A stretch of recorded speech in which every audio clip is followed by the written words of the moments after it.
But can you imagine not knowing how much money you have? Can you imagine that you're so rich that you're scared to ask how much No, money you have? Like, no. that would be amazing. Like, not knowing how much money in your bank account is such a sign of privilege.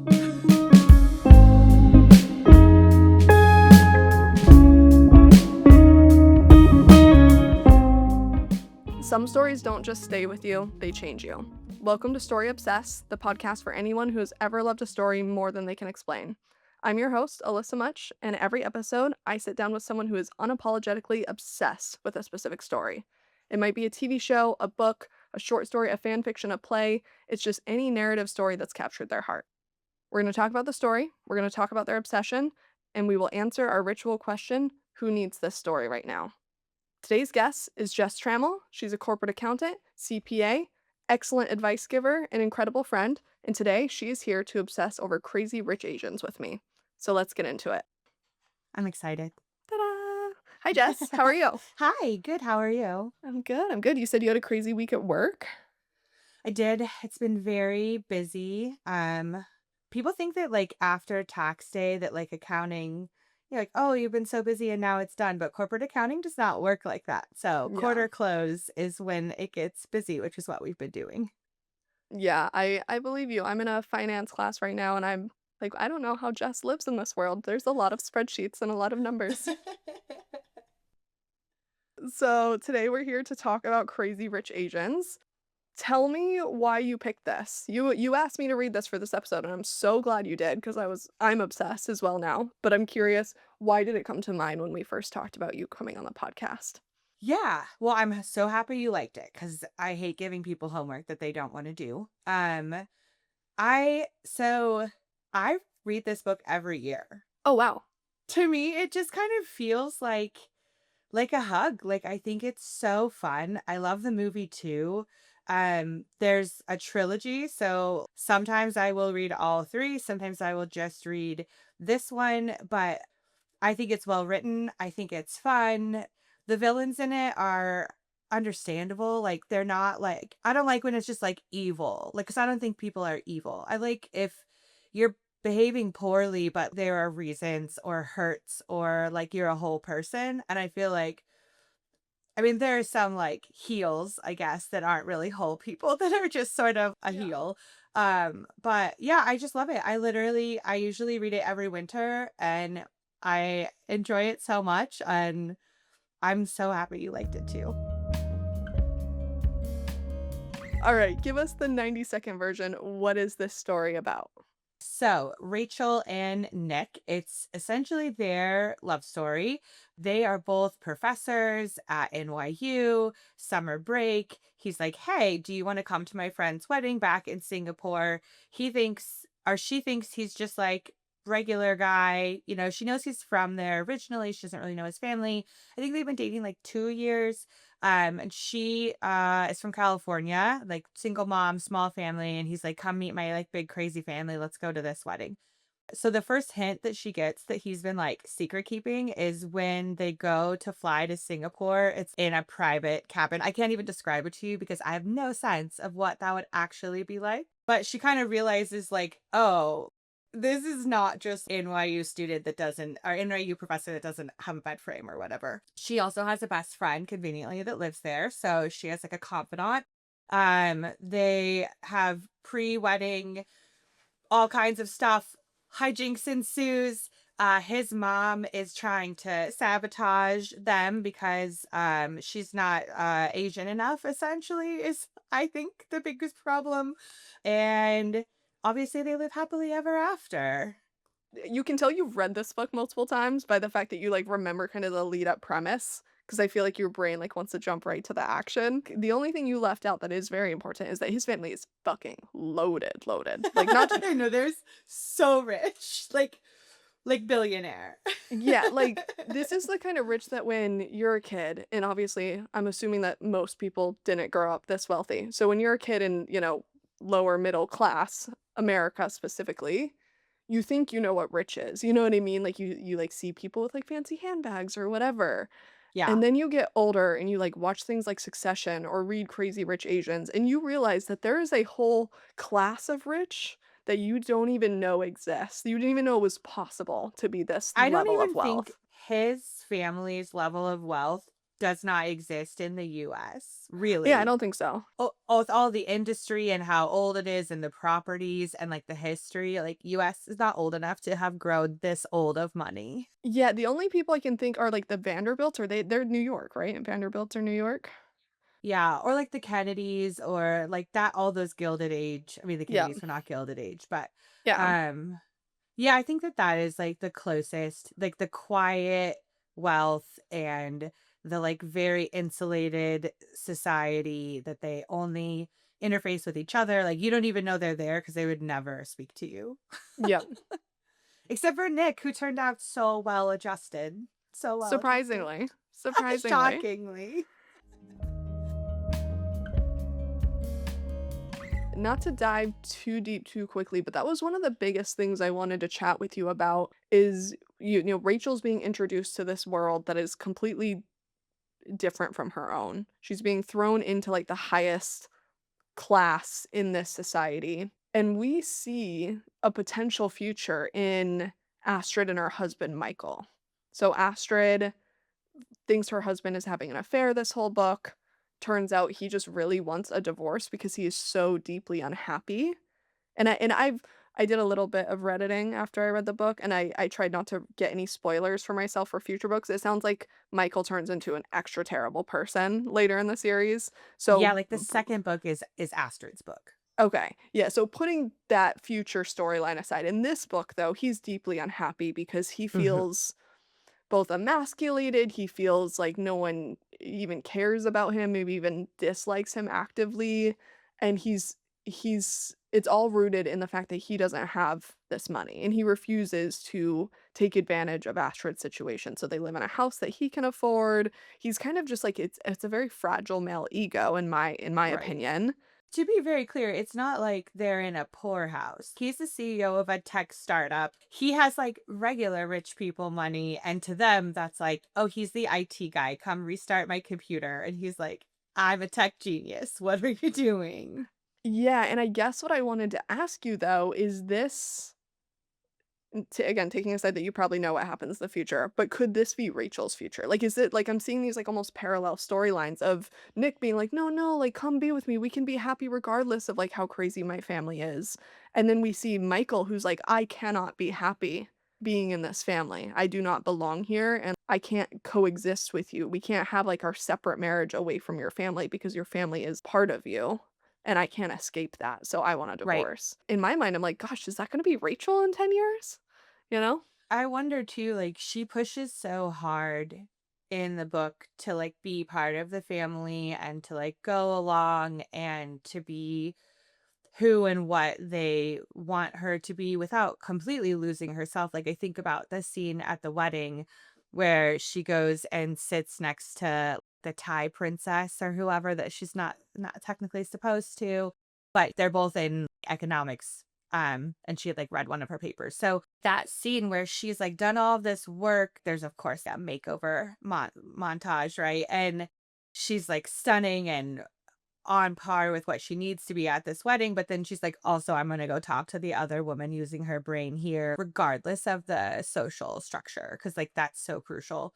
And I also think there's, yeah, a gender dynamic there of he being in that society, he talking about Astrid's husband, feels like he needs to be the provider and the decider and the one with all of the power, and, like, I don't know that Rachel being raised American, being woman, would, like, have that same hang up, you know? Yeah, I completely agree. That's a good point, like the masculinity side of it. I would almost argue if he was poor or less well off than he is on his own, it would probably be less of a problem.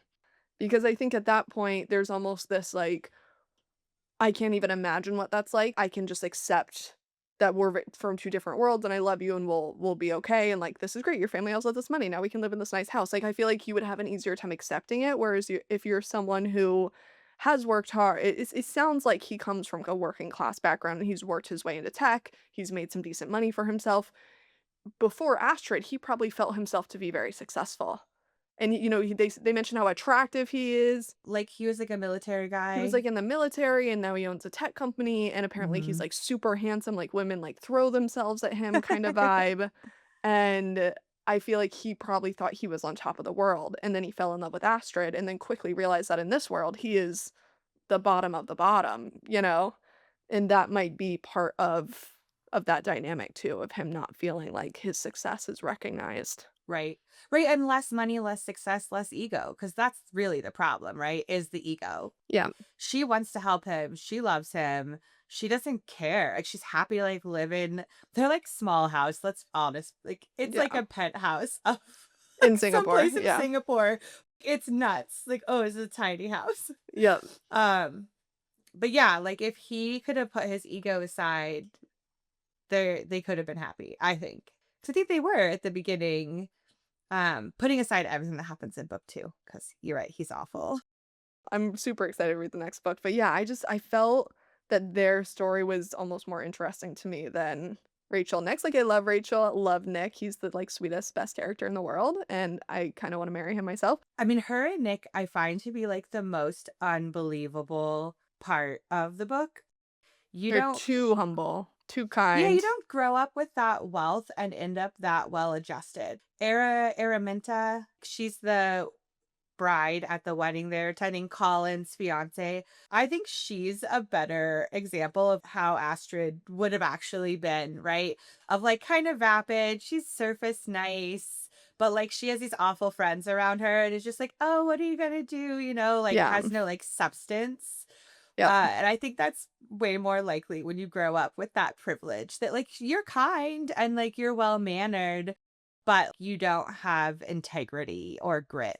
There was the backstory of Nick's grandfather, I wanna say. There's some sort of, like, military situation going on, and Doctor Goo is this is a flashback. He's, like, on his hands and knees about to be shot. So the grandfather was in this flashback, and he essentially saves him because he knows he's a fellow doctor. And he's just like, "Oh, no, he's not worth your time. He's a lousy pig farmer. Let him go tend to Yeah, the who cares pigs." about him? Like, he's not hurting anyone. Yeah, Mhm. and so you see this with Philip Young, and then you see the grandmother and the mother are a little bit more, discreet with their wealth. They're a little bit less flashy. They're a little bit more like, "You don't want people to know how rich you are, don't talk about how rich you are, that's rude." And so I do think that his immediate influences make sense that he might be a little bit more well-adjusted. Even his best friend Colin, who's super sweet also, but it's clear that his family was a little bit more like, "Oh, we got money, and people know we got money." But the Youngs are like this almost mysterious thing, like, no one knows how much money they have. Right, like, people God-like haven't even, money. like, heard of them, right? Like, Yeah, that's, like, the whole thing. It's, like, the highest tier of wealth is privacy. yeah. Oh, exactly, yeah, I guess that's a good point. I would say Colin and his family are like the Vanderbilts, and then there's some secret family we don't even know exists, Never and heard of that's him. the Youngs, you know? That's who they are. Yeah, I think Um, that's astute, yeah. yeah, oh, yeah, so I really, I do agree with you. I think Nick is a little unbelievable, but I think the book does a good job at trying to make you believe it. It's like, it's possible. Look how good his grandfather was. Look how good his like grandmother is. They're very discreet people. But can you imagine not knowing how much money you have? Can you imagine that you're so rich that you're scared to ask how much No, money you have? Like, that no. would be amazing. Like, not knowing how much money in your bank account is such a sign of privilege. I know less now than I did, like, in my 20s, right? When you're like, how many groceries can I buy today? Like, okay. Like, you knew exactly. So to not even have a sense of it, I can't imagine. Did you say Astrid was your favorite character? Did we talk about favorite characters yet? Yeah, I think she is. I think she is. And she's not like without power, but she has like soft power, which I just really like. She doesn't have to yell, she doesn't have to carry on. She does kind of be a doormat to her husband for a little bit, but then she knocks that off. I love how you said that soft power. 'Cause I think that's such a good way of phrasing it, like, I don't think she's unaware of her power, Mhm. and I think she's observed how all the wealthy people around her use their power, and not always in bad ways, but, like, they're assertive and they buy the hotel when they get turned away, kind of like, "Hey, like, F Yes. you money, like, I'll do what I want." Right. I mean, that's the difference, right?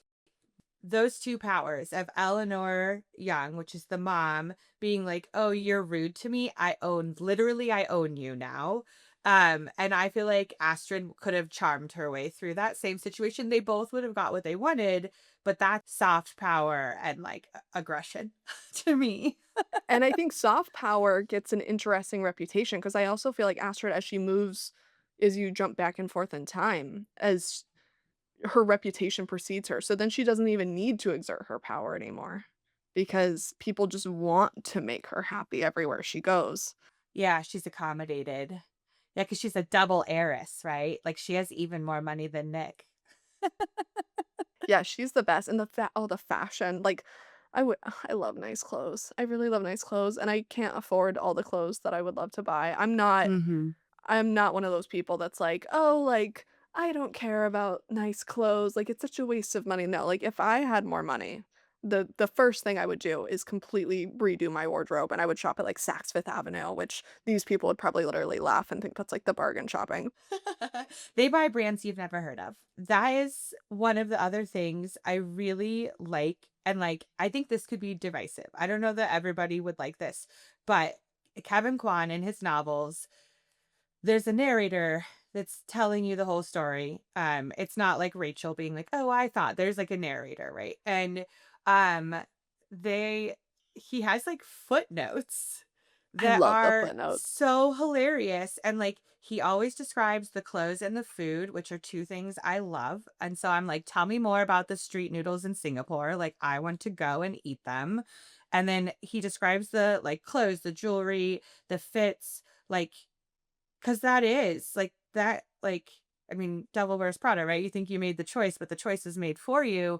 It says so much, and, like, not caring is as much of a choice as caring, but the asides are so funny, and I also, like, sometimes the asides are, like, to make fun of the characters.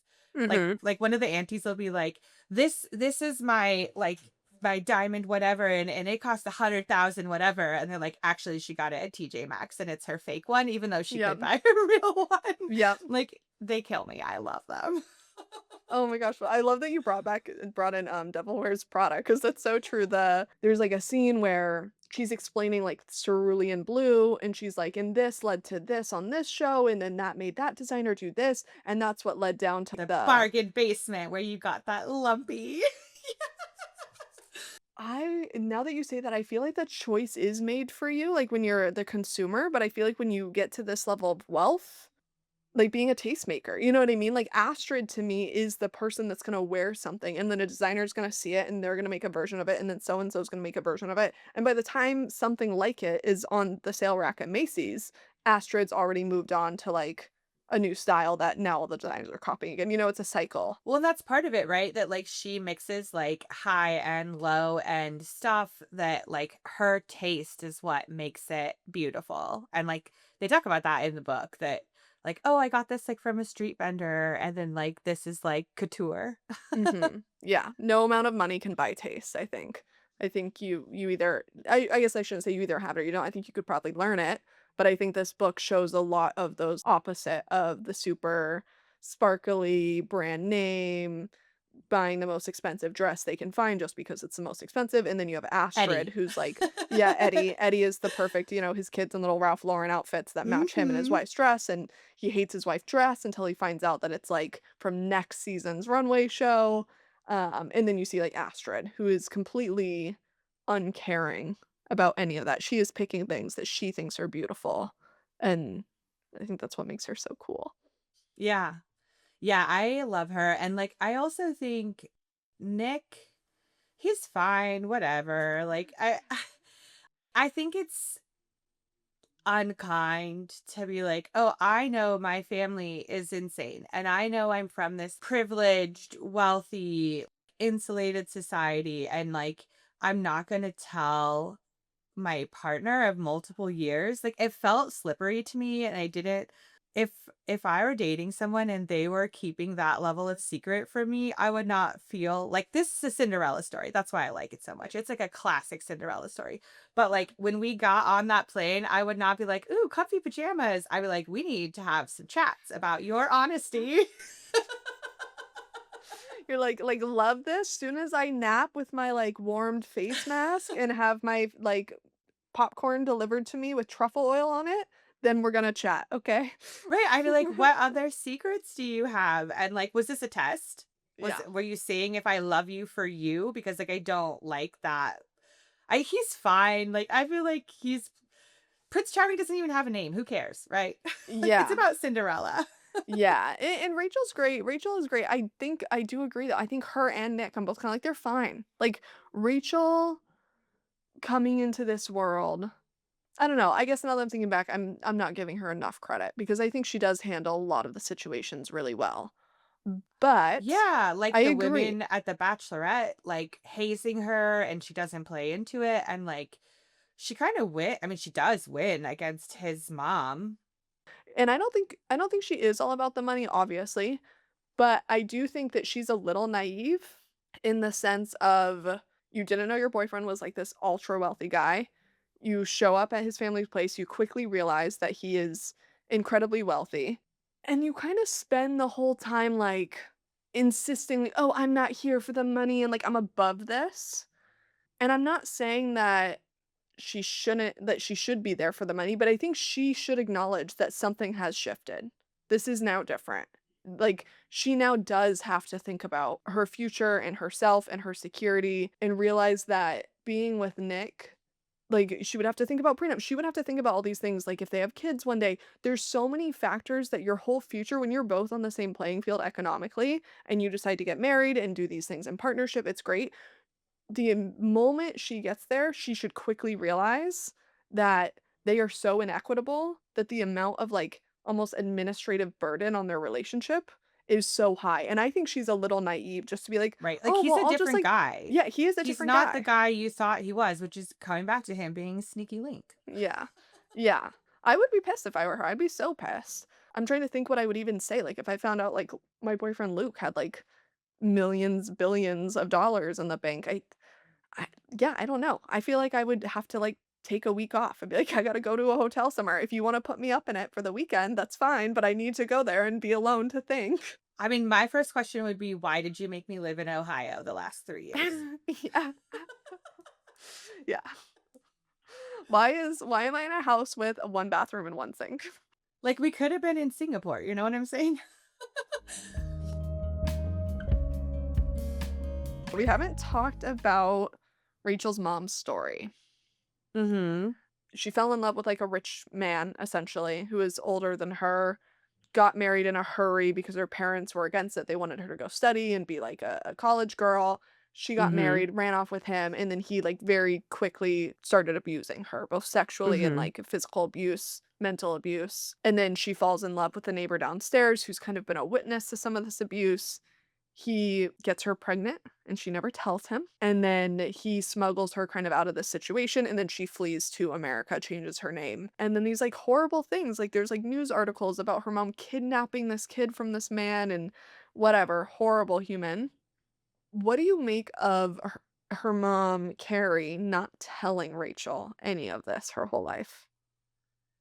Yeah, I mean, I think about this a lot of, like, what do parents and children owe each other? You don't ask to be born, so but, like, your parents sacrifice so much in raising you, it's so difficult, and, like, you want your kids to be, like, better than you were, protected, like, you wanna do everything you can to, like, shield them from bad decisions or from hurt, and, like, I feel strongly that, like, Nick needed to be honest with Rachel about his whole life because they are partners.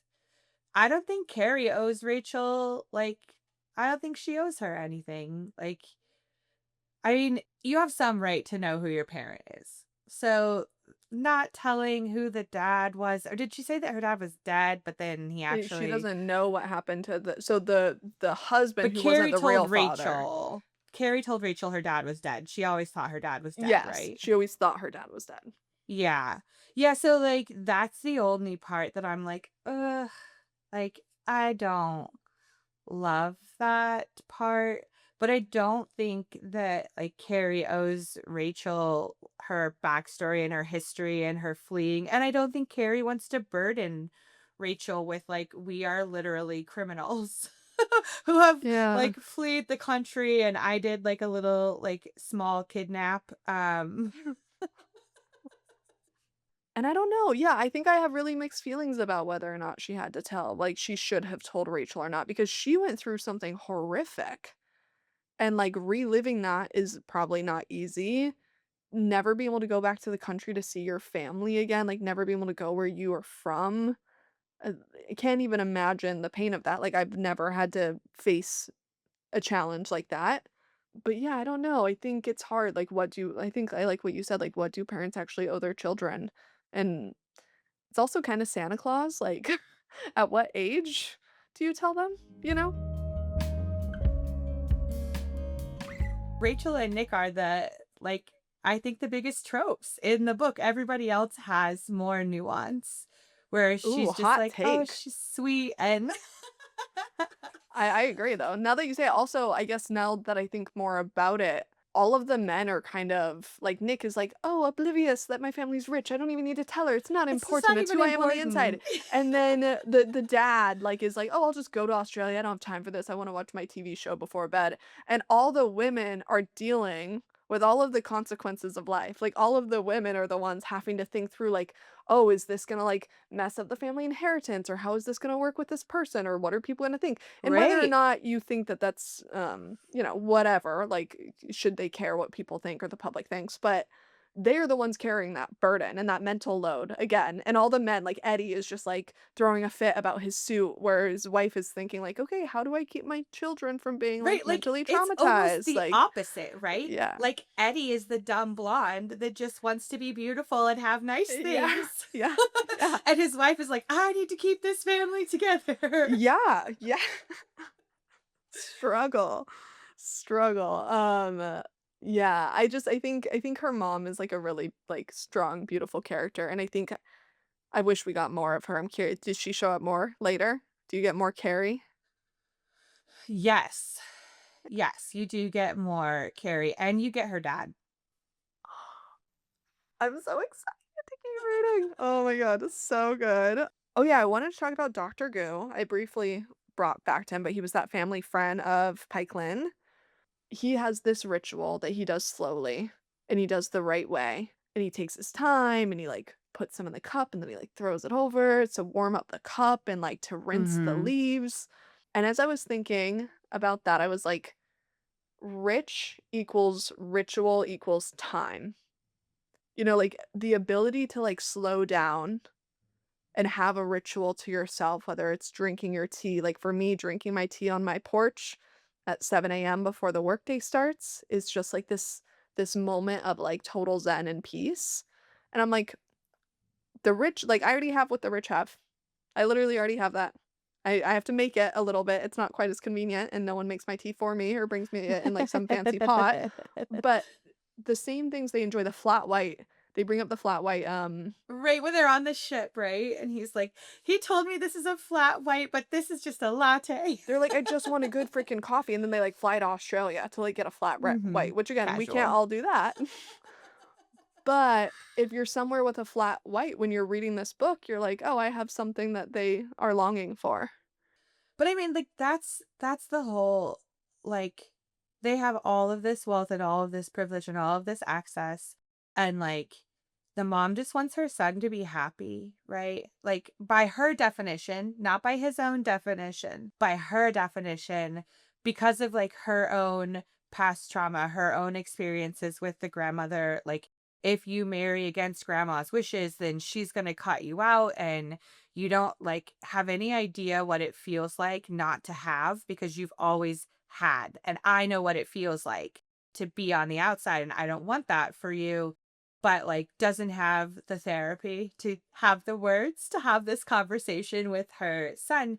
But like that's any family, right? Like I mean, when I moved to Ohio, like, my family in Oregon was not stoked. They're like, you're going with some boy across the country, and, like, they all live in the same neighborhood, in the same city I grew up in. Like, I have, like, 21st cousins. They all see each other every week. Like, I'm the only one left. And now, I'm happy, and my parents see that, and, like, they love my partner, and it worked out. But we are not billionaires, and yet the same problem of the, well, I want you to be happy, and I want you to be safe, and I want you to be near me, and I want you to have a life that I understand so I can know it's good. And like when your kid makes the other choice, you're like, but I don't know what's going to happen over there. Yeah, I don't think his mom is evil at all. Like, I do not think she's the villain. No. Even the grandma who, like, turns out to like, you think she's nice, like, the whole time, and then she's still like, "No, you can't marry her," and you're like, "What, grandma? Like, Mhm. I thought we were cool." Mhm. But I don't think his mom is the villain at all. I think like, Astrid and Michael are literally the perfect example of this in this book. She has already seen how this plays out when you try to bring someone into this family. Mhm. And again, I think there's another dynamic with like him being the husband and a male provider, ego, all of that. But she's not wrong. She's seen example time and time again of people bringing someone who is not in their same class or social status into the family and it causing endless drama and strife within the family. So I don't think she's wrong at all for I don't Right. think she goes about it the right way like you said. I think she could use a little therapy of like how to have these conversations with her son better, Use your words. but her intentions are totally good. And I would almost argue her intentions for Rachel are good. She's not blatantly mean to Rachel at any point. She doesn't disrespect her. I guess I shouldn't say. At the very end, she does, but only when she feels cornered and up against a wall that her like son is about to make the biggest mistake of his life, quote unquote. But up until that point, she's perfectly kind to her. And she just sees this mismatch. And she's like, she's never going to be happy in this world.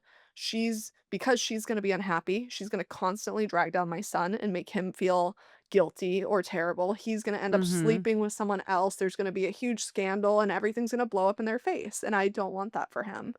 Right. And then she'll also take half his fortune along the way.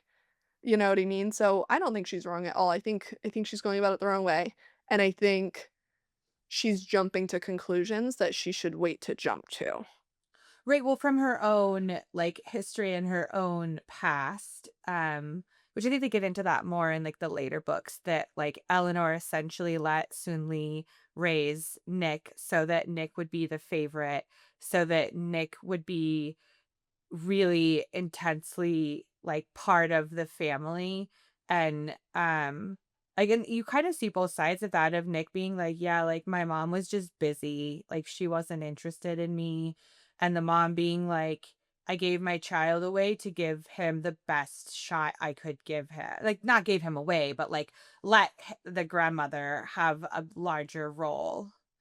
And, like, the grandmother element, we let's talk about that a little bit because she does present as this, like, sweet, sort of doting, kind, because she has, like, all these people to, like, do her will for her, right? Like, she's already kind of established that, and, like, it's I think it's sweet, their relationship, and, like, I was really close to my grandmother, and so, obviously, my grandmother was not an evil billionaire, but I loved how Nick had this, like, really close that, like, it made me love the book right away because 'cause I'm like, "Oh, like grandmas."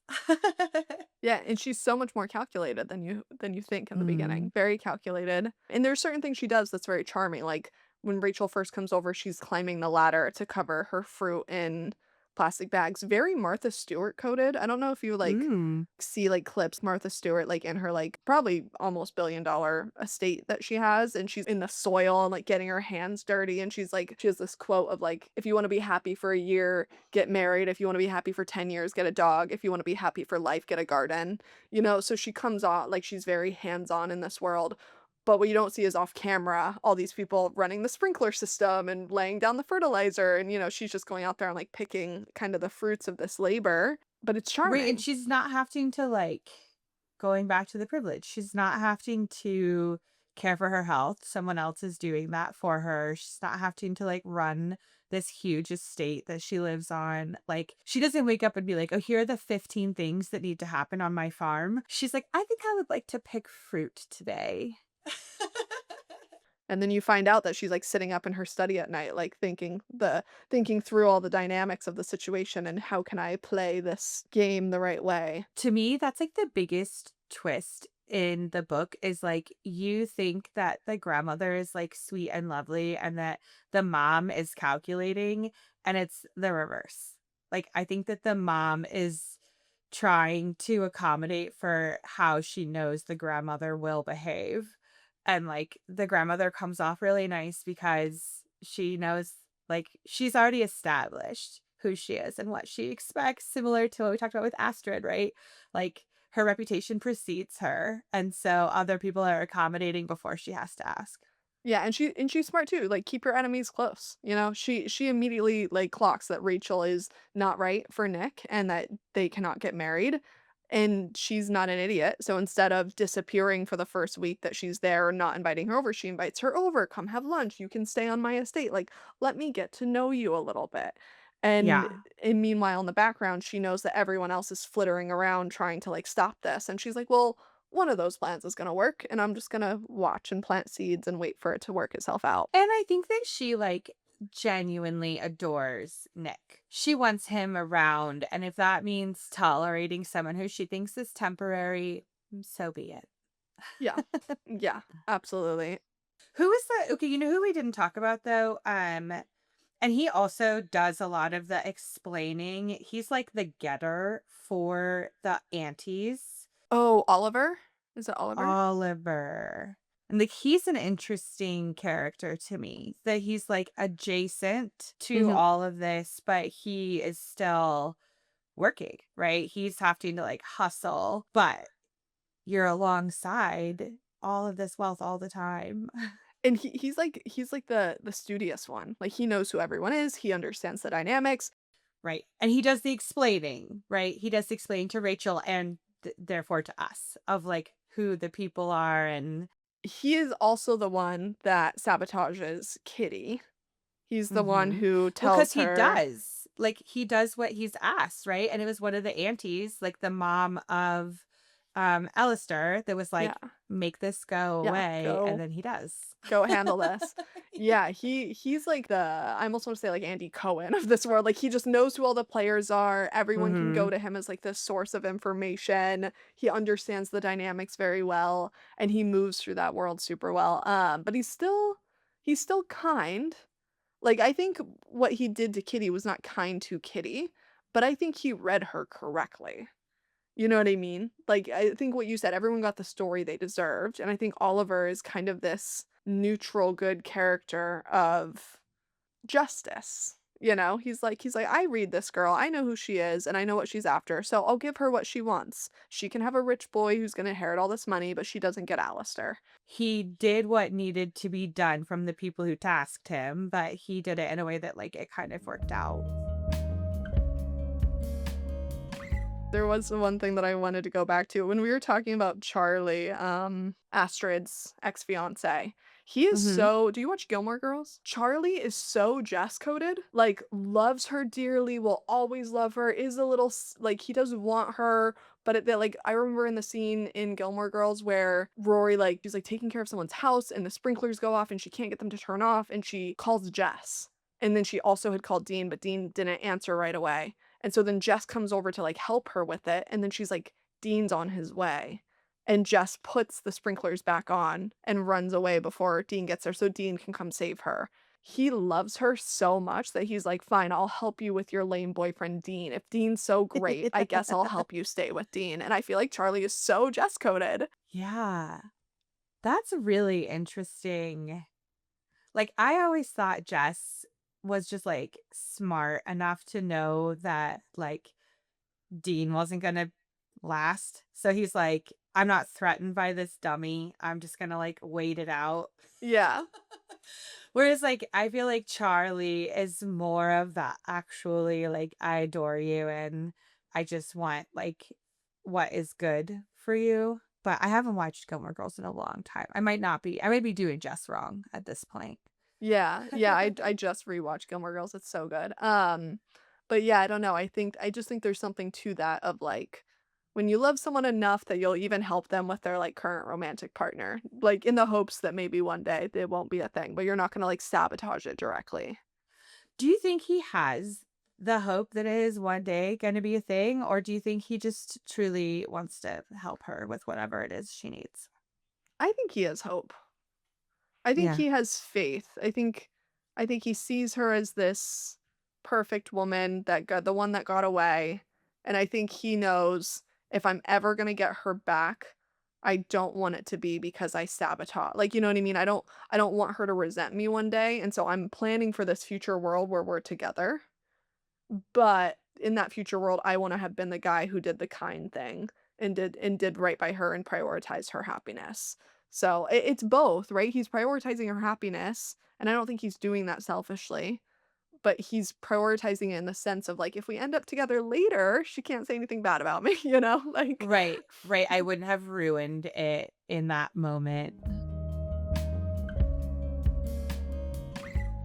we always like to ask, like, a ritual question, and we might change it from season to season because 'cause I'm planning on doing Ooh, seasons of the podcast, but for fun. this season and maybe forever, the ritual question is, "Who needs this story right now? Who should read this?" And I'm curious if you have any thoughts on that. Yeah. This is a story about families. Like, so if you don't like family dynamic, family drama, like I'm not going to say it's a book like for women, but I think women are more interested in people stories. And so this is a people story, a family story. But I think if you just want to like have a giggle, like the world has been kind of dark and kind of scary, and like the rich people in this world are really bad right now. And so if you want to go into a world where like the rich people are regular bad and not like, blow the world up bad, then this is the book for you. And it's a Cinderella story with more family, with more nuance, with more everything, but it is like rags to riches. Pretty kind, smart girl gets the guy and has the happy ending with more noodles. Thank you again to Jess for coming on and getting obsessed with Crazy Rich Asians with me. If this episode meant something to you or if it made you think a little differently about a story you love, share it with someone, leave us a review, come find us wherever you like to spend time online, and reach out to me. I'd love to have you on the show to talk about whatever story you're obsessed with. I'm Alyssa Much. This is Story Obsessed, and maybe there's a story you've been meaning to come back to. I'll see you next time.